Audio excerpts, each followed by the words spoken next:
Good morning, good afternoon. I hope you're having a great day. It's 5 a.m., 6 a.m. here now, and we're ready to start our first mental health forum for 2025. I am Andrea Tagliaferro, and I welcome everyone to Yacht Femme's first online forum for 2025. I'm very excited to kick off the year with an educational event focused on mental health.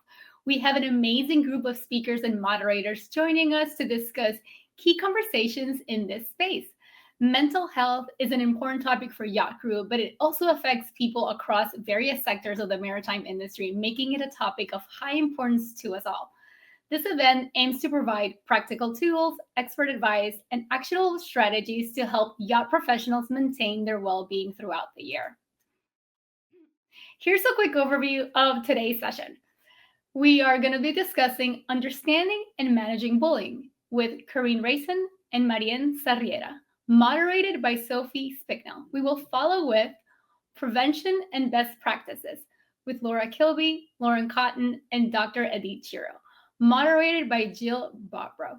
Finishing with professional help and navigating health insurance with Francesca Conn and Melanie Langley-Sert, moderated by Sophie Spicknell.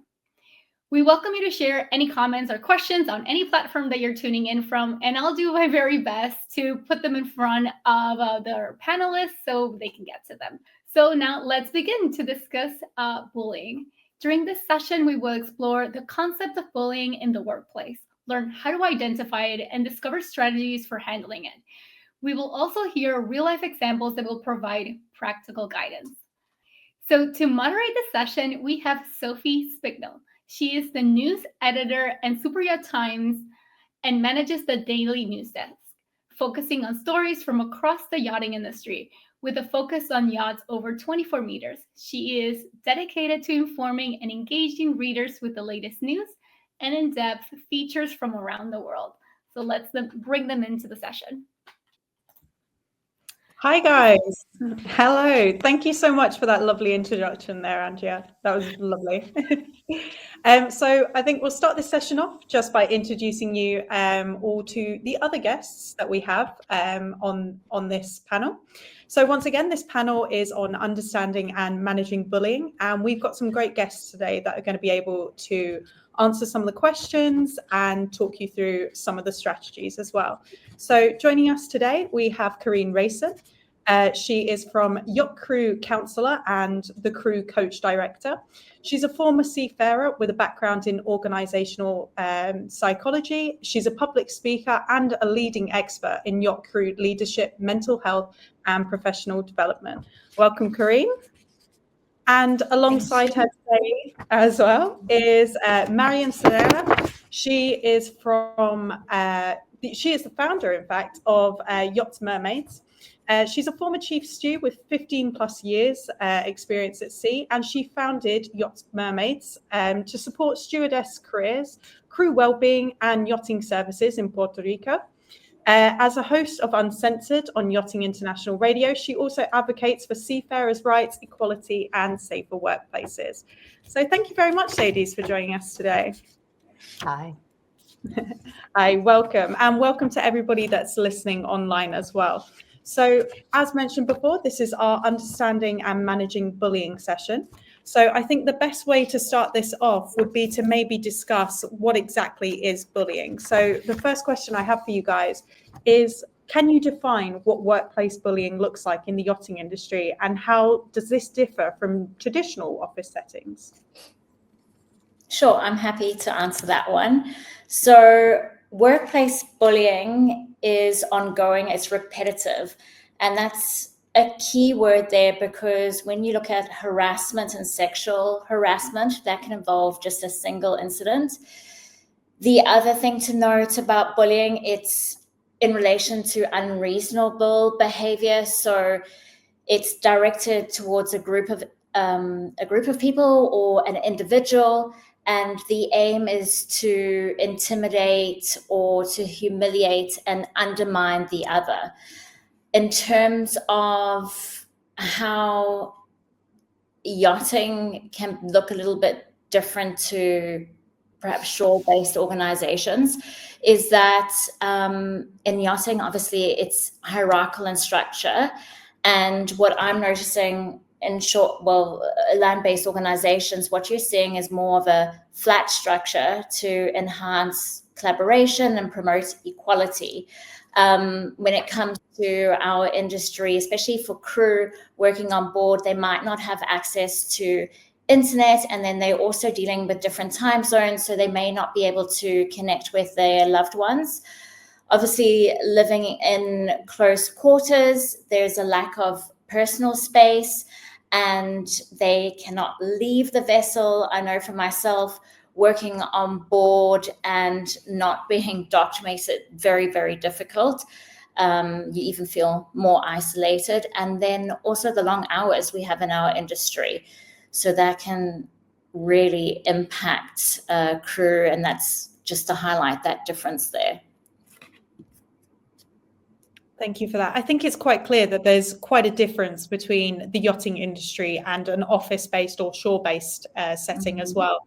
It sort of leaves these people a little bit secluded, as they might feel like they're trapped in this one place as well. So maybe just to explore this a little bit further, could you guys maybe share some real life experiences of maybe where bullying in yachting or the maritime industry has led to negative outcomes, and how were these situations eventually handled?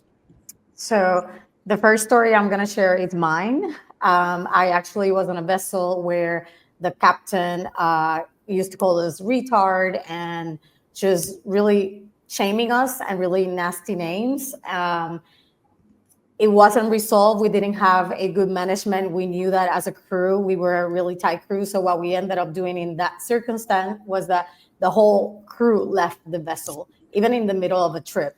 That's obviously unheard of, unlikely for a lot of people. So I want to share other common stories that I have been given by other crew members. For example, this stewardess just recently reached out to me and said that her chiefs to frequently belittle her, calling her like insignificant, blaming her for the disorganization of the vessel, humiliating her in privately and publicly.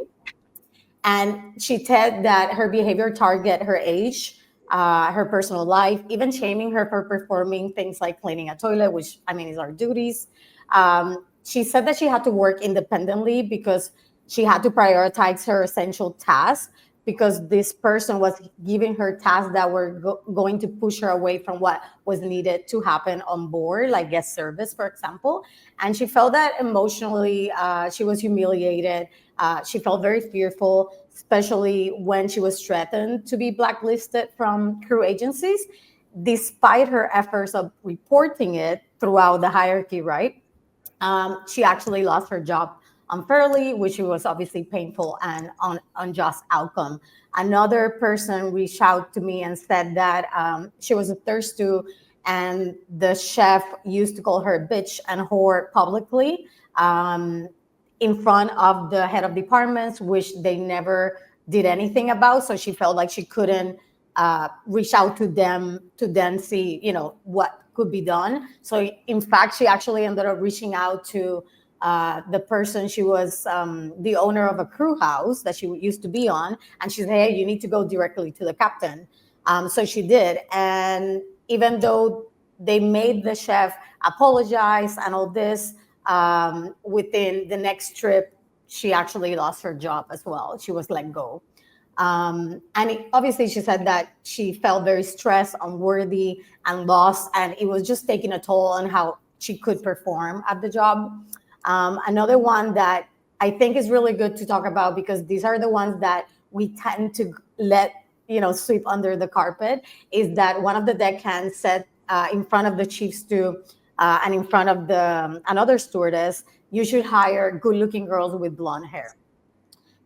So that comment led to self-doubt, overthinking about how other people saw her, obviously chipped away her confidence.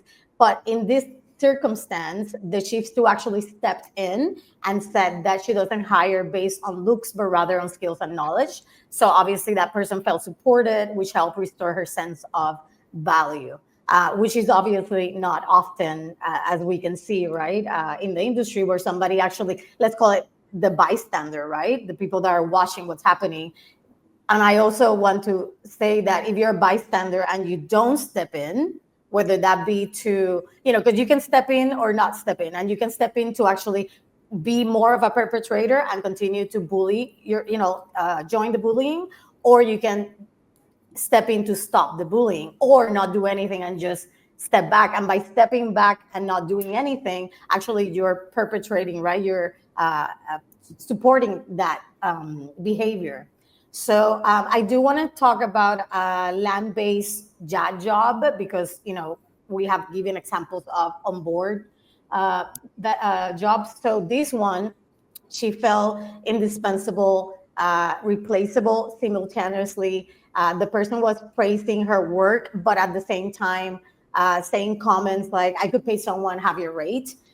So criticism constantly, but then praising her. So there was a very toxic dynamic that basically led the person doubting her worth, even losing her hair, because the stress that you feel can also manifest in physical, symptoms. And then basically the way because there was no HR kind of situation, like in many vessels as well, but this is the land example, she had to put boundaries and then obviously remove herself from the situation to protect herself, obviously, and gain peace of mind again. So those are some of the examples, that I think kind of hidden examples there as well, definitely. And it's really sad to hear that this is still happening in this day and age. And you spoke a little bit there about some forms of bullying that are often swept under the rug and forgotten about. So what forms of bullying are more common, and how do these things sort of manifest? How do they come about? I would say in our industry specifically, publicly shaming. So that can be pulling up crew or your staff members in front of other people in a meeting. It can look like an abuse of power. So using your rank in a very, what's the right word? Ill manner. Intimidated as well. Ill manner. And gossiping is also quite rife. Favoritism, setting people up to fail. And there's just so many that I hear of. It can be quite overwhelming. Gaslighting is another one that's big. And I would say social exclusion. Definitely, I agree with that as well. And how can we identify both overt and covert forms of bullying? Well, just to differentiate between the two. So overt is observable behavior. So it's direct and it's seen, whereas covert is more subtle and hidden. So with overt, that can look like verbal aggression. It can look like intimidation. It can look like exclusion. It can look like, Marianne, what would you add to that? I think that the more directs are the verbal aggression, which is huge in the industry. Like you said, unfair workloads, intimidation, and humiliation, right? Like the things that you can see, everybody can see this is happening to the person, right? And I think the more subtle and hidden, like you were saying, is like the exclusion, right? Because a lot of people tend to think, oh, well, that's a personal choice, right? But in fact, they're excluding the person for a specific reason. Withholding information, right? So like what you said, Karin, doing that will potentially make you fail at your job, right? Rumors and gossiping, right? Yeah, and I also think that's gaslighting, because the covert, if you are being bullied or have experienced bullying, with the covert specifically, you're likely to experience self-doubt, and you're wondering, is it me? Is it them? And it creates a lot of confusion. I would also say manipulation. I would add to that. Yeah. And that constant criticism that we see often on board as well. That's another one. Or bringing up past mistakes, because everybody makes mistakes, but, you kind of move forward. But if somebody's constantly bringing it up, that is a form of covert bullying. Definitely. I think those hits all the points that we see often. Yeah. I think an important question here as well is, why do bullies bully? to be honest, I think the person who's going to answer that the best will be on the next session, Dr. Shiro, because she is a psychologist and is training trauma. Yeah, so me being the clinical psychologist that I am, and me being the expert in trauma, I would tell you that nobody is born being a bully. It's only when somebody experiences trauma and hurt and abuse themselves, they learn how to do it to somebody else. When somebody feels not respected or afraid or insecure, and they've already been harassed or bullied or abused or being treated badly, this is what they do. They repeat what was done to them. When there's such a strong hierarchy of power, the person that has been oppressed and that has been treated badly, when they get to a higher hierarchy, they start oppressing the one below them. So unfortunately, it's a repetitive cycle. So the more we learn about it, the more we identify it, the more we recognize it, the better it is to stop it and say, I don't want to contribute to this. Maybe it was done to me, but I'm not going to do it to the next person. So we spoke quite a bit actually about what bullying is and why bullies bully, but how does bullying affect the people that are being bullied? So in terms of their mental health, how does this impact people? As a counselor with my clients who've experienced bullying, what I've seen is high levels of anxiety and depression. Unfortunately, we had a bosun who took his life a couple of years ago. He did leave a suicide note. It wasn't only due to bullying why he took his life, but it was largely due to bullying on board. So for me, bullying should have zero tolerance in those environments, in every environment. There has to be training about bullying. There should be preparation. People, everybody in the hierarchy should know about it, should be able to identify it. One of the things that helps a lot is have a common language that you all talk about and say, I can identify what bullying is and what bullying is not. You spoke there about the bosun as well, and that it was part of his reason why. So what can we do to create a culture where it's easier to speak up about bullying, particularly in environments like on board yachts where hierarchies might be present? It can feel a little bit intimidating maybe to report these things to higher up people. I think it comes back to education, right? Yeah. So, but firstly, before that, no one is going to make a report unless there's psychological safety within the workplace. Right. And then I would say psychoeducation, training, leadership training as well, because what I've noticed, a lot of the bullies are leaders. So going back to that abuse of power. So starting with self-leadership and self-awareness and how your actions impact others, I think is key. Another thing I would add is that I really believe that shore-based organizations need to develop a rapport with crew. We need to close the gap and build that more intimate working relationship, not obviously sexual, but a close working relationship, because generally, from my experience with working with crew, they don't trust shore-based organizations. So if they don't trust them, how on earth are we going to get them to report or make a report? Right. But if you do want to make a report, you have to document the incident, dates, times. So you have that if you want to escalate. You have to set boundaries, and that comes with self-development as well. So you know your negotiable, non-negotiable, and what's okay and what's not okay for you. And then seek support for, you can contact people like the ICE One Yacht Crew Help or Kareem from the crew coach to get professional guidance. Report strategically, right? Very factual, professional, and prioritizing your mental health before even something happens. There's options. Yeah, and another quick tip.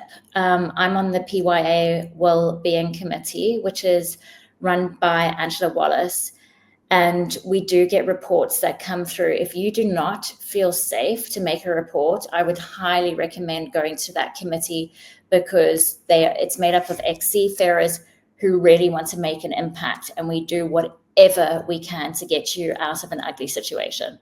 Yeah. And with that, Nautilus, if you're a member, obviously you can always reach out to them, as they are a union that support yacht crew. Some really great resources there, guys. Just maybe one last question for you both. Do you have any advice for anybody that may be experiencing bullying, either on a shore-based job or out at sea, but just in the yachting industry as a whole? Maureen, you can start. I mean, I think, first of all, you have to look for support. I think speaking about it and just getting it out of your head to make sure that somebody says, hey, yes, this is what's happening to you, it's huge. Because from there, you can make a more a decision based from a place of alignment versus fear. And it's like, okay, this is my options. This is happening to me. This is how I can move forward if I decide to move forward. I think seeking support will be my top advice. Seeking somebody to talk to about what's happening to you. I agree. So I think that validation would be the first step to give you the courage to be able to seek further professional help. So, but make sure that you feel safe with who you are talking to, because you don't want that information to be used against you. I've had crew members who've experienced bullying, and after they've left, they've been too scared to leave, mostly due to financial reasons. But once they made that decision, they always say, why didn't I do that sooner? It's not worth risking your mental health. Amazing. Well, thank you both, ladies, for your views on all these things. And thank you to everybody as well for all your questions and comments in the chat as well. But I will pass you back to Andrea. Thank you. A big thank you to our speakers for their valuable insights. I know I learned a lot about bullying, and there's tons of resources actually on our last sessions. We have a huge list for you guys, and I'll make sure that in the follow-up email, I will add in with links to make it easier for everyone if you don't know them yet. But we're going to take a quick break, and we will come back with the next session. So don't go away. Hi, I'm Bob Allen, and I work with a law firm known as Robert Allen Law. We're a law firm dedicated to serving the needs of people in the yacht industry. We're a team of lawyers that has experience in virtually all the fields surrounding this business. And if you're in the business, you know how important it is to work with lawyers who know yachts, right? And know the type of problems that arise and know how to solve them. Our job as lawyers is to help deals get done.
Hi, everyone. Well, welcome back. We were continuing with our next session, and we will be covering prevention and best practices. We will dive into substance abuse prevention and explore how to foster a healthy work environment through effective practices and background checks. To moderate this session, we are joined by Jill Bobrow. Jill is the director of Jill Bobrow Associates LLC, a renowned yachting journalist, author, and consultant with over 25 books and leadership roles in top yachting publications. Jill brings an unparalleled expertise to the yachting industry. Hello. Hi. Quick note before I leave you, Dr. Edith Shiro is actually going to be live on Univision. So she's going to be popping in. Welcome, everybody. We are here with at least two I was expecting Edith as well, but we're here with two esteemed professionals in the yachting industry. Lauren Cotton from Cotton Crew and Laura Kilby from Sober Crew Social Club. So I think at first we'll just have you both talk a little bit about who you are, what you do, and then we'll get into questions. And Laura, why don't we start with you? Hi. I hope everybody can hear me okay. I am actually on a boat at the moment, hence I'm literally just come from work in my uniform, so still very much on board. But yeah, I started Sober Crew Social Club nearly a year ago as a way to connect with and support other sober yacht crew, because it's pretty lonely out there, pretty isolating. So it was a way just for me to connect with other people and also to help other sober yacht crew connect with each other. Great, thanks. And Lauren, just a couple words about yourself. Yes, I'm Lauren Cotton. I own Cotton Cruise. We're a luxury staffing agency. I started the company 12 years ago today, and I've been in yachting since 2006. My background started in shipyards. Then I went to brokerage, and then I saw a need for crew placement and started this company nearly 12 years ago. Great. So I will start with Laura with a question of like, what are some of the early signs of substance abuse that crew members should be aware of themselves or their peers, and how can they address them before they escalate? Well, for me, I think when we talk about substance abuse, substances for me start with alcohol.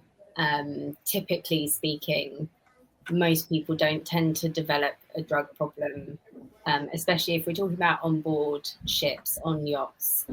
The big issue is cocaine, and typically that's not something that's abused on its own. It starts with alcohol, and that's the kind of gateway. So the trouble with alcohol and substance abuse, especially on board yachts, is it's really insidious. So what starts quite sort of innocently, with having a few drinks here and there, can slowly creep into addiction. And it can almost creep up on you, I think, especially in yachting, because heavy drinking is so normalized. And not only normalized, but somewhat encouraged. You can go through for big spells maybe where you have no guests on board, and then all of a sudden you have a break, and it's all about just getting drunk. That is the way to unwind. That is the way to connect. That's the thing that everybody's looking forward to. And like I say, it can just be really, really insidious, and it grows slowly. And signs to look out for, I mean, my goodness, there are so many, some of which are more obvious than others. But certainly there are the physical signs. You find that you're hungover all the time. You find that you want to maybe just go for a drink, but you can't. And every time you go out for a drink, you sort of say, oh, I'm just going to have a couple. But every time it turns into, a big night out, and you seem to not be able to quite grasp control of the evening. Sometimes, you can go into nights out feeling quite fearful because you don't know if you're going to lose control or not. You find yourself more and more often maybe drinking to a point of blackout where you don't know how you got home. You don't know what happened. You don't know who you were with. You're not quite sure. You wake up in the morning and you're dressed, and those sort of behaviours can become more and more frequent. And things like that can be indicative of a problem. It's not to say that everybody who goes out and gets drunk has a drinking problem, but these things that creep up on you that didn't used to be there, and you find that it doesn't really matter how often you say, oh, you know what, that's it, I'm not going to go for a glass of wine tonight. But you go for a glass of wine tonight, or you think, right, okay, I'm not going to have a drink today. but then all night you're thinking, oh my God, I can't wait for tomorrow so I can go and have a drink because I've been so good not having a drink today. These sort of things where you find excuses to drink. Maybe you're anxious, maybe you're stressed, maybe you've had a bad day, maybe you've had a good day, it's drop-off day, it's, something good's happened. You know what? We deserve a drink. Something bad's happened. Oh, it's terrible. I need a drink. And those are the sort of less obvious signs. Those are the things that are just kind of part of day-to-day life. The more obvious signs, especially, as I say, you find yourself hungover all the time. You're like, God, how did that happen? You stop. Yeah. I just have one question. So just to be clear to our viewers, generally speaking, crew on yachts are not drinking while they're on charter or not supposed to be, right? When they're working and our owners and guests are on board. Is that the case? Every yacht is different.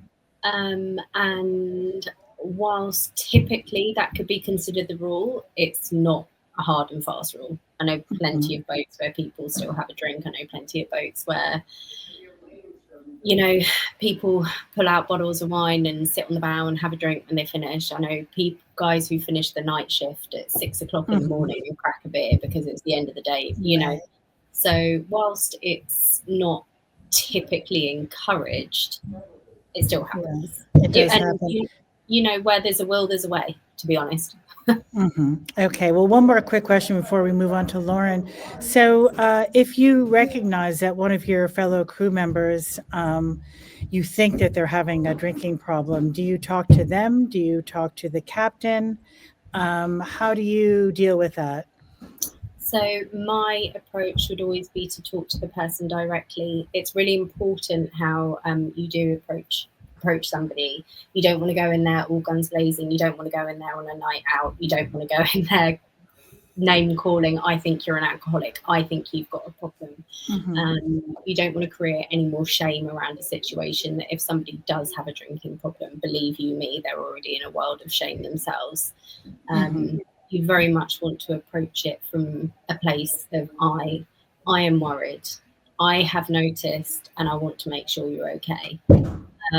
You're not trying to go in there and negotiate or try and barter into like, look, if you don't drink, then we can do this. And I would also recommend you go in there sort of armed with support. There's a good chance that somebody might turn around and tell you to get lost. That is the truth. Nobody wants anybody to come up to them and say, look, I'm a bit worried about your drinking. And if they do tell you to jog on, then it doesn't mean that you've done anything wrong per se. It's just, it's a really difficult subject, but I would be prepared for the fact that maybe they acknowledge the fact that they perhaps want some help. So make sure you have some resources, and those resources, if you're in yachting, I mean, you've got people like Corinne who are great help, who can help with this sort of thing. There are all sorts of online resources. You can contact iSwan. There's people like me who I've had yacht crew members contact me and say, I'm really worried about one of my crew members drinking, and they have got that person to sort of say, do you want to speak to this person? And just talking honestly, I think that is the key thing. And I say it almost, till I'm blue in the face, is it's something that's really hard to face alone. And it's something that it's really difficult to navigate on your own, because the whole thing about addiction is it is so shameful, and you think you're the only person going through it. You think you're the only person. So trying to get somebody to open up and talk is the key issue. And even, people say, and sorry, I'll just round up. I know I'm talking a lot, but even if you can't acknowledge it to somebody else, acknowledging it to yourself, I think I might have a problem. And that's not to say that everybody who drinks drinks to a point that they don't like is an alcoholic, but it's like, you know what? I think there's something not quite right here, and I want to think about changing it. Thank you. I'm going to have to move on to Lauren with some other questions. No, it's okay. It's a very profound topic. It's very much a part of everyday culture on yachts and off yachts. It's a lot of people are dealing with it. But what I also understand, just one quick note for me, is I understand that being sober is becoming cool amongst younger people these days. And there seem to be a lot of mocktail bars and a lot of things to promote that not drinking is a cool way to go, and health and wellness. So we won't get into that right now because I want to ask Lauren a little bit about what she does with crew and how she talks to crew about when they're entering a job. How do they how to ensure that it's the right fit for you, the right milieu. If it's a safe environment, you're just going on board a yacht. Maybe you don't know anyone. You've just been hired. How do you kind of vet the process of the job you're going to take? Certainly, as a crew member getting a job, I highly recommend using using a crew agency. Typically, we do background checks and reference checks, and know a little bit about the program and what you're stepping into. I will say that like background checks really only check criminal and driving records. That doesn't check mental health. But doing reference checks really finds out more about the person's personality. And as far as, finding out the personality on board, you'd rely on a crew agent to know the captain, the owner, and the parties involved. Also, I always recommend, doing your own Google search on people. If you get the captain's name, the program, see what information is out there about the vessel. Do your own research. And also, it's so important to make, relationships with people in the industry and, asking about the program before you interview or before you take the job to see, what the feedback is and what other people might know about the program that's not online or not out there. So there are a few things you could do prior to joining that you could really find out what you're getting yourself into. And while I'm talking to you, why don't you also say like what are the benefits of dealing with a crew agency rather than just applying to a job online that you see? What kind of benefits do you add? What value do you add to your customers, your clients? Right. Being that our customers are the crew and the owners are captains, knowing our crew and knowing where we're putting them is a big factor. Using a crew agency versus just getting a job off Facebook or a social media post, you don't always know, what's going on or what the whole picture might be. So using a crew agency, you would have someone to go back to in case something did happen on board or you want to talk about something. And also, finding out what the environment is before you join. And a lot of times, as much as they're interviewing you, you need to be interviewing them. Finding out, how long has the crew been on board? What's the crew longevity look like? Finding out what the crew enjoys on their time off. And I think Laura could speak to this, as far as boats that are so focused on drinking, other ones that are focused on health, or maybe they do crew, fun activities that don't involve alcohol, things like that. You would find out about the culture of the vessel. And two, seeing if the vessel pays for any schooling or additional resources. In our last session, we just talked about leadership training. If there's any of that on board, would also give you good insight to the crew culture.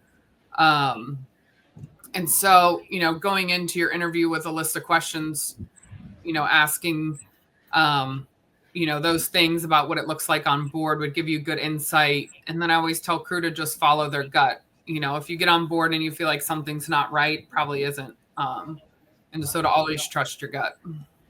Right. And there is something about not mentioning if something bad goes on to the captain, maybe like dealing with somebody else, if there's a purser or head stewardesses. Do you recommend that, or would you go right to the top to the captain if you see a situation that's not right? Or do you go right to the person themselves? Like Laura said, do you deal directly with whoever is the perpetrator of something that's not kosher going on? I think it depends on the situation. Certainly talking to the person directly first, and if that doesn't try, you would just go up the chain of command as you would need to get something solved. I always tell crew, if you get in a situation, you get on board a boat, the culture changes, and it's not great, you don't have to stay there. While yes, longevity is paramount. If you're in a situation that's bad for your mental health, or causing physical thing, it's not working out for you, then there's other boats and other places that would suit you better. Then I always recommend possibly departing if it's good for you. Right. So Laura, or either one of you, but I'll do Laura since you've just been talking, Lauren, is STCW training that deals a lot with a lot of things before people get a job on a boat. But is mental health becoming part of general training for crew members these days? Is that becoming more of an accepted thing? It's probably not part of the STCW program, but are you finding that more and more yachts are having mental health discussions? Yes and no. I think typically, to be completely honest, I think it's more and more people who've been in yachting who see a need for mental health support, who start providing that support. Typically, in terms of the STCW, I mean, it's a piece of paper. People go because they do it. They do it because they have to do it to get a job on the boat. And the people who are providing the STCW, it's the same sort of approach. Yes, it's important. Yes, we need to do it. But I mean, I just did my STCW refresher quite recently, and it was a skirting over, but there's no real changes that from looking at the STCW particularly. Right. Well, it sounds like the bottom line is that each crew member, they need to really look out for their team, the other crew members. So it sounds like it's like a little mini club if you're a crew member, and that you should look out for your fellow, like being on any kind of sports team. You have to be able to speak to somebody else who's either sharing a bunk with you or not, and just have open conversation. And I think it comes from the top as well. If you have a captain who's invested in mental health, and then that trickles down to heads of department and trickles down, that makes such a big difference. I don't know, Lauren, if you'd agree or. Yes, I agree on that.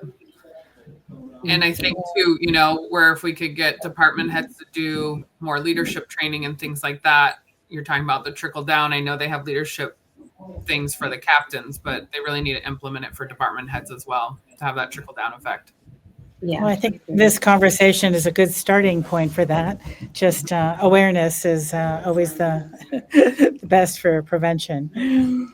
Actually, we had one of our captains in our audience saying that one of the important things was leadership, educating from the top down. So it's good to hear that many captains are aware of this, that it is from them setting the tone on the boat. But another thing that I think Laura was saying, I'm just going to chime in before we do that 2-minute break, is at least when you're land-based and working for big corporations, there's something called glass door where you can go and check in a company culture from people that actually work there. Maybe in the future we have something like that, because sometimes the vessel is big enough, or the program has been around so long that at least news gets around. But if something is fresh or smaller, sometimes it is so close-knit that you really don't know until you step aboard. And this is from very little personal experience and from what I listen to when I do my interviews, but definitely more wealth of knowledge from people that are actually crew, and definitely the ones that place them there because they get the feedback for the next one.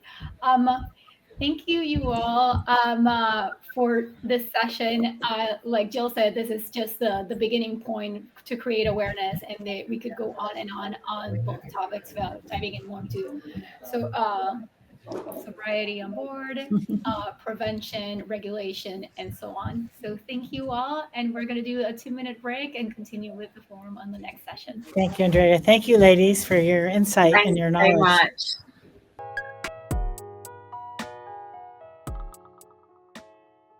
Hi everyone, I'm Andrea Tagliaferro, founder of Yacht Femme, and I'm thrilled to join the ambassadors for World Boating Day, representing the West Coast of the US. The West Coast has so many wonderful events and passionate people, yet we've been isolated from the global scene. I am excited to bring us together under this international umbrella of World Boating Day so we can shine a light on companies and individuals that work so hard to connect us to the ocean. Mark your calendars for May 24th, and if you would like to get involved, just reach out. You can find me on Yachting, Yacht Femme, or directly DM World Boating Day. And I just can't wait to connect.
Welcome back from that short break.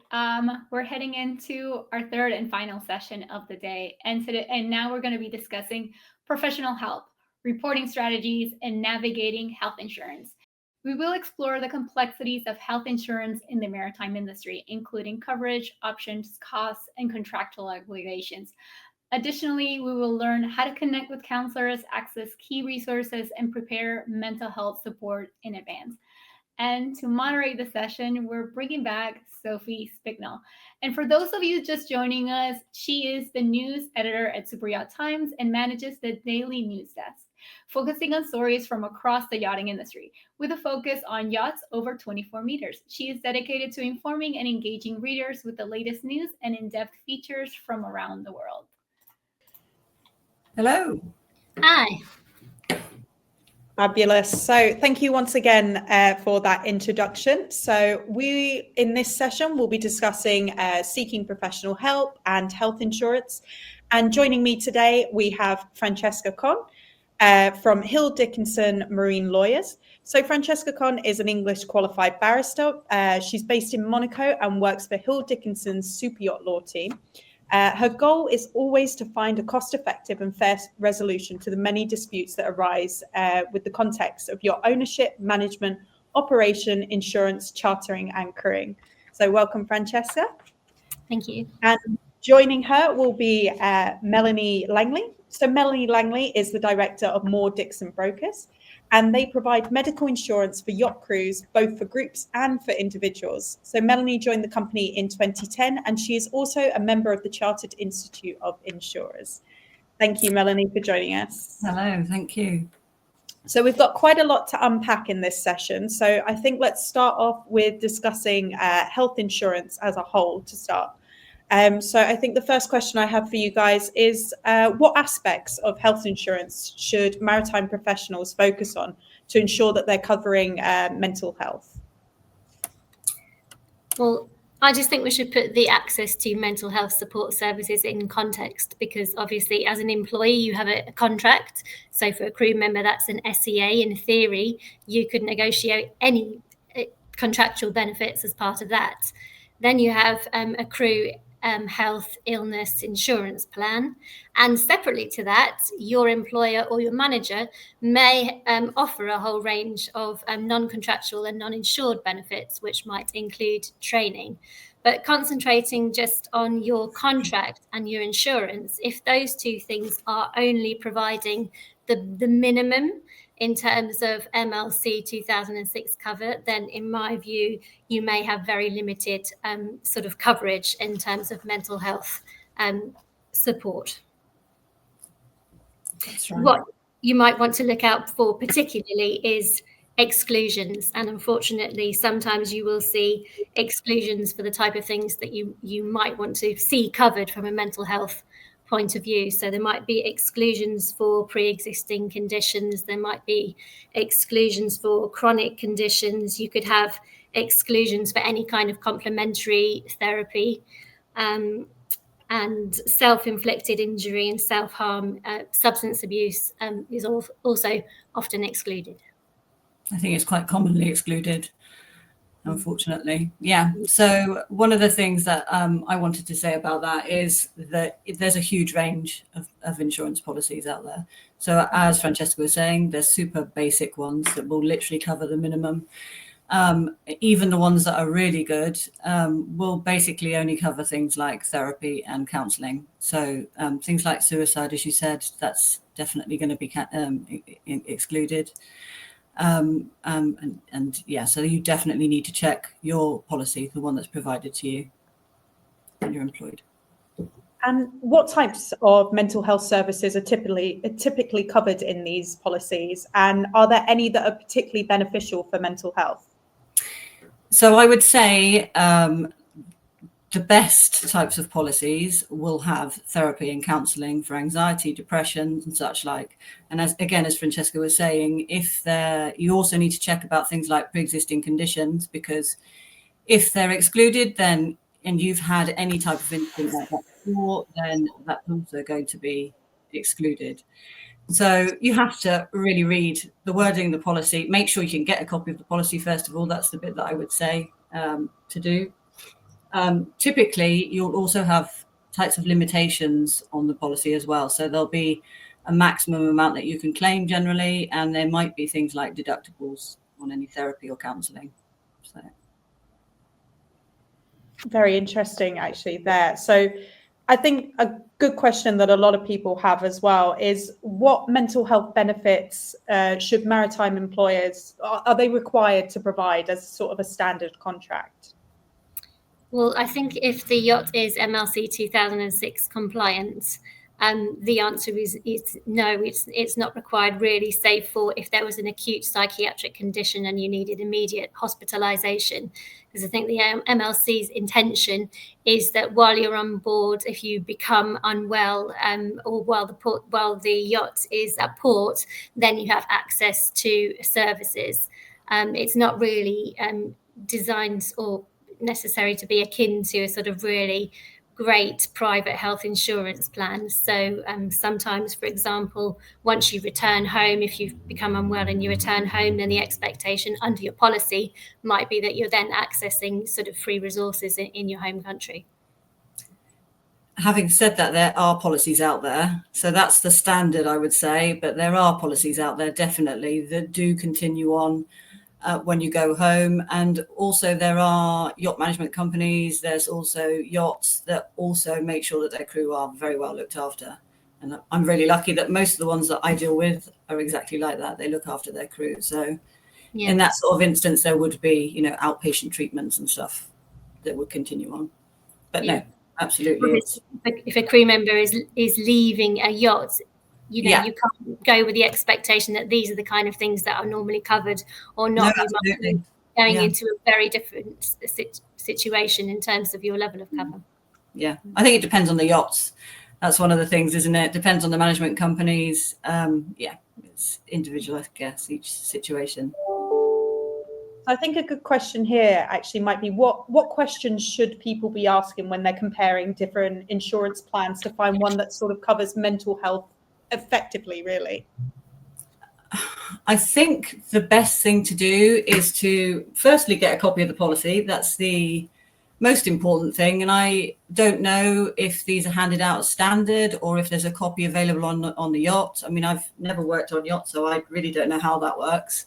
I'd like to think that it's there so that everybody can have a read if they need to go to sleep at some point. But just read the policy, have a look through the exclusions at the back. You will find there's a shortened version normally, which is called the table of benefits, and that will actually give you a really nice specific sign of actually how much coverage you've got.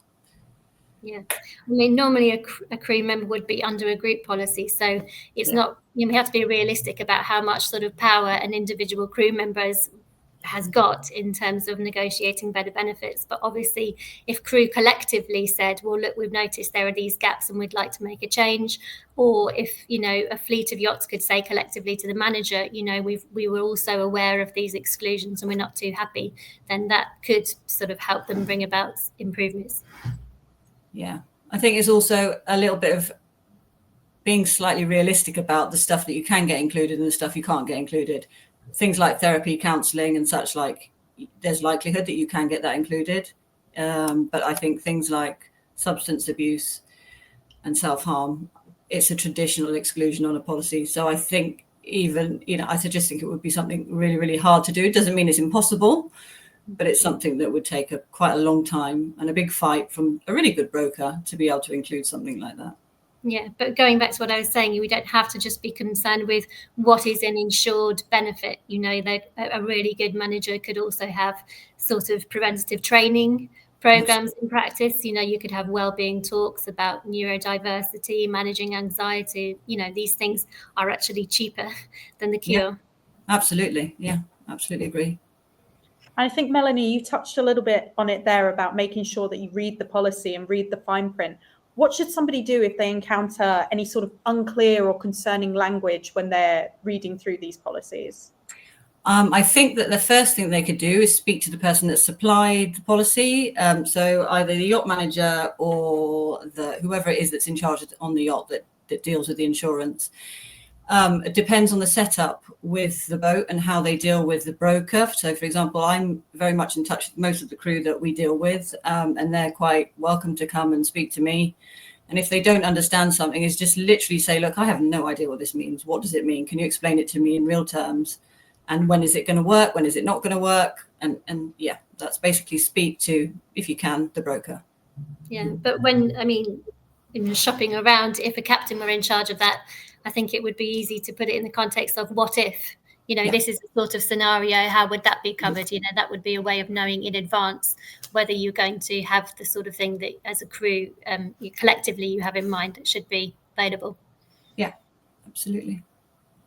I think if we look a little bit now with sort of the cost breakdown of things as well. So how do premiums, deductibles, out-of-pocket expenses, how do those all affect the mental health services that we have in maritime health insurance? Maritime health insurance and mental health, it's not something you can add on as such. We were just talking about it just then. It's something normally that comes under the general coverage limit. So it's not something that you can just sort of either add on or take off. And in my experience, the more you pay for a policy, the better it is generally. That's a generalization. So it always is worth looking at the coverage that you've got and the small print as well. But generally, the more you pay, the better the cover. And if we look a little bit into further care and counselling and things like that as well. So what are some of the most effective ways that we can find a licensed counsellor who specialises in mental health support? So I think sometimes it's the insurance company, definitely. Sometimes insurance companies have networks. So you can contact the insurance company and they might be able to supply you with a list of professionals in the area that you're in that you can see. One thing that I would always say to crew, just because of the way that the qualification system works with counsellors, therapists, doctors, and such like, and psychologists and psychiatrists and all this, is I would always say get a referral letter from a doctor first before you go and get therapy, because a lot of insurances ask for a referral letter before. So you have to go to like your GP, speak to your GP, and your GP then says, I think it's really a good idea for you to have some therapy, some help and some counselling. Some psychologists are doctors, so they can do the referral themselves. But because it's just quite difficult to judge who's qualified and etc., it's best just to get a referral from a doctor first. And we spoke a little bit there, or you spoke a little bit there about finding sort of the right person or the right counsellor. How can you evaluate a counsellor's qualifications to make sure that they're a right fit for you and for your needs? I would say that the best way of doing it really is to speak to other people, if you can. I mean, if you're comfortable talking to other people, get recommendations from other people. Obviously, Google as well. Because there's lots of, everybody comments that I can't remember the name of, there's some websites that you can actually search for the physician and they'll actually give reviews on them as well. So what type of therapy they give, how their patient support is and such like. And if we look a little bit more into what to do after you've had a mental health incident. So after an incident has happened, what are the first steps that somebody should take to ensure that there's proper documentation in place for this? So in terms of insurance, I'll leave Francesca with the HR side of stuff, but in terms of insurance is to make sure that anything that you get from the hospital, reports and such like, you need to make sure you keep a copy of. Make sure any invoices that you get, and also that the invoices are detailed. So you don't, sometimes, when it's in the heat of the moment, you just grab the sort of paperwork that they've given you and you're off. You just want to leave. Look at them and just make sure they're not just giving you a payment receipt, for example. Make sure it's an invoice that actually states what's happened, not what's happened, but what service you've received.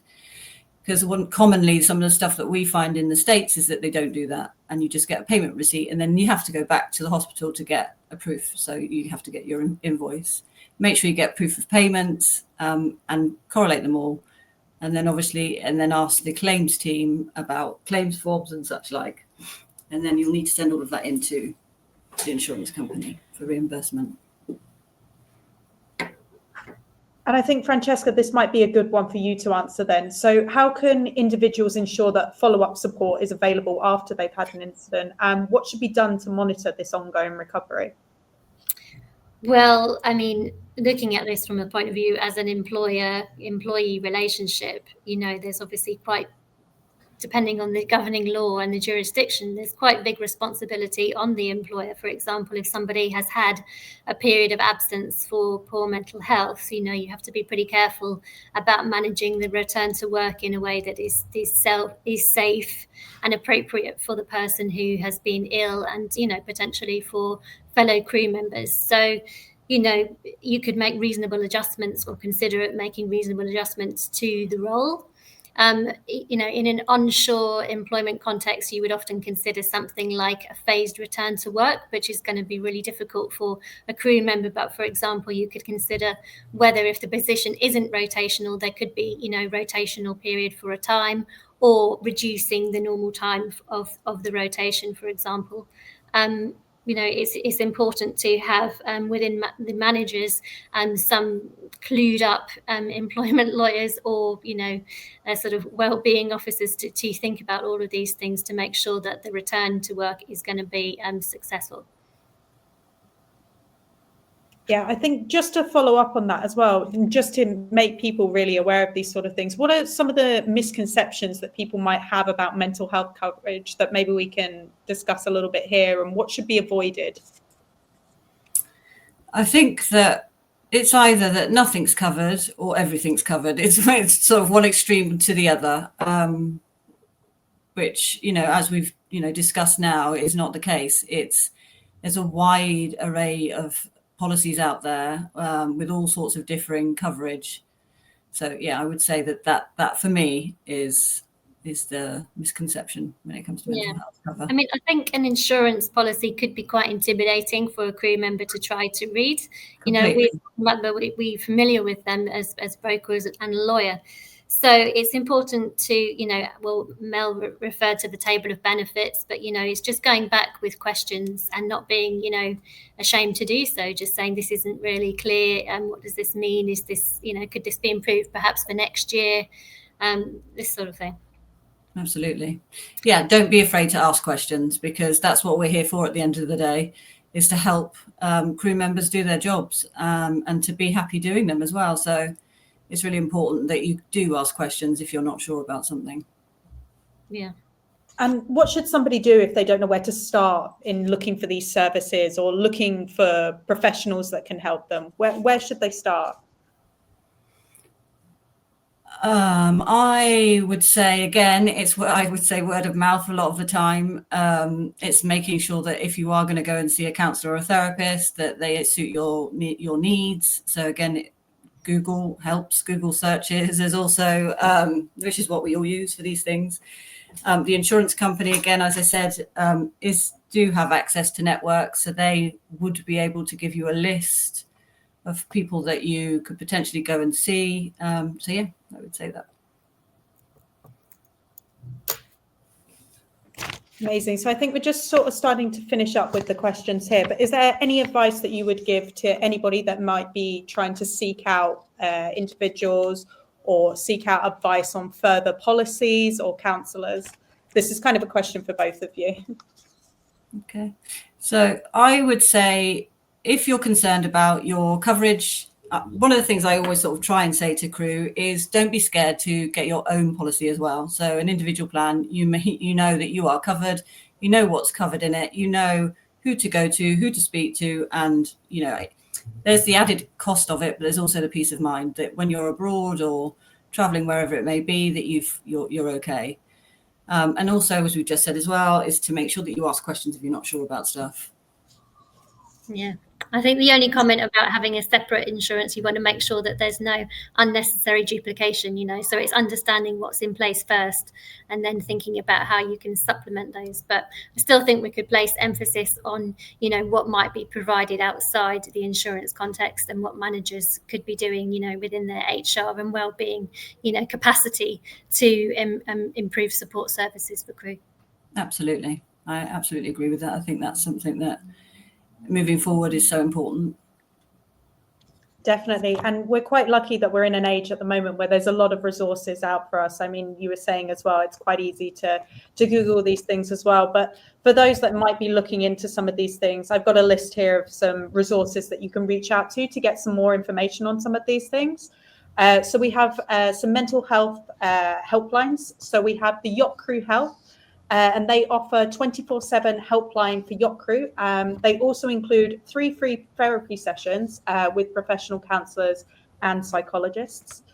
You can visit their website to find out more, and it is www.iswan.org.uk/yacht crew help. As well as this, there is BetterHelp that also offer online counselling sessions, and those are available worldwide. We also, of course, have our guest from the first panel, the crew coach, Conn Rayson, and she offers counselling for mental health and mental health awareness courses. You can find her services at www.thecrewcoach.com, and that is /online-counselling/counselling. She also offers the mental health awareness course, which you can also find on her website as well. And finally, we have Seize the Mind, spelt Seize as in the sea.